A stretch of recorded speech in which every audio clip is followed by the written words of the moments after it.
네, 미국 연방청무청이 조 바이든 대통령 당선인을 승인하면서 정권 인수 절차가 공식적으로 시작됐습니다. 워싱턴 연결해서 내용 알아보겠습니다. 이경희 특파원. 네, 워싱턴입니다. 네, 바이든 당선인은 어제 발표된 내각 지명자들과 함께 공개 행사에 나섰죠. 네, 연방총무청으로부터 당선인 공식 승인을 받은 이후 첫 행보로 국가안보 관련 내각 지명자들을 직접 소개했는데요. 바이든 당선인은 미국이 돌아왔다는 사실을 알리는 팀이라며 이들은 동맹국과 함께할 때 미국이 가장 강하다고 믿는 나의 철학을 구현할 것이라고 말했습니다. Ready to lead the world, not retreat from it. Once again, sit at the head of the table. Ready to confront our adversaries and not reject our allies. Ready to stand up for our values. 그러면서 미국이 태평양과 대서양에서 글로벌 리더십 역할을 맡을 것이라고 강조했습니다. 국무장관 후보자 토니 블링컨을 소개하면서 누구보다 잘 준비된 참모이자 자신과 가장 가까운 사람 중 하나라고 말했는데요.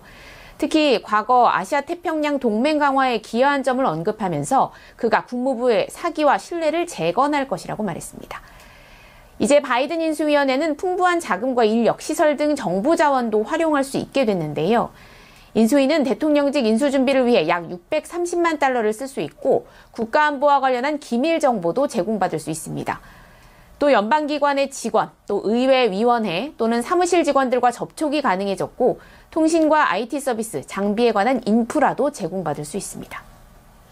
네, 이와 관련한 영향 때문인가요? 뉴욕 증시가 장중에 상당히 많이 올랐습니다.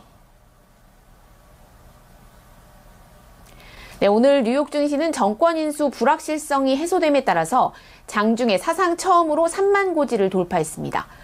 다우지수가 처음 만들어진 1896년 5월 26일 이후 124년 만이고 2017년 1월 2만 고지를 돌파한 지 4년이 채 안 된 시점에 달성한 건데요.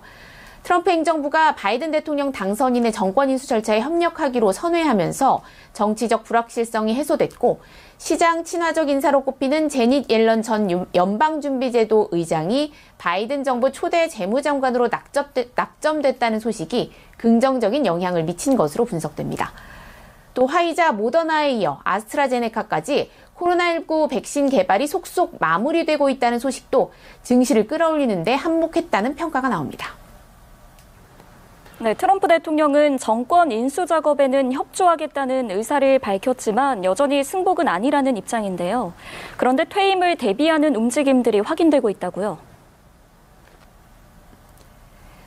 네, 정권 인수에 협조하겠다는 입장을 밝힌 트럼프 대통령은 증시가 장중 3만을 돌파했다는 소식이 전해진 직후 예고 없이 백악관 브리핑룸을 찾았습니다. 사상 첫 3만 돌파를 축하하면서 코로나19 백신 개발이 큰 영향을 미쳤다고 자평했는데요. 그러면서 트럼프 행정부에서 주식시장 기록이 깨진 것이 48번째라고 강조했습니다. 대선 관련 언급은 하지 않았고 1분간의 발언 후에 질문도 받지 않은 채 사라졌습니다.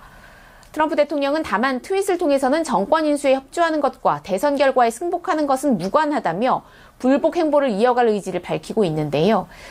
그러나 조지아, 미시간에 이어 펜실베이니아, 네바다에서도 바이든 당선인의 승리를 공식 인증하는 등 트럼프 대통령의 입지는 점점 좁아지고 있습니다. 일각에서는 트럼프 대통령이 퇴임 이후를 준비하기 시작했다는 보도가 나오기도 했는데요. 미 ABC 방송은 비밀 경호국이 트럼프 대통령 소유 마러라고 리조트에 대한 물리적 증언을 검토하기 시작했다면서 트럼프 대통령 퇴임 이후 경호를 준비하는 것이라고 전했습니다. 지금까지 워싱턴에서 전해드렸습니다.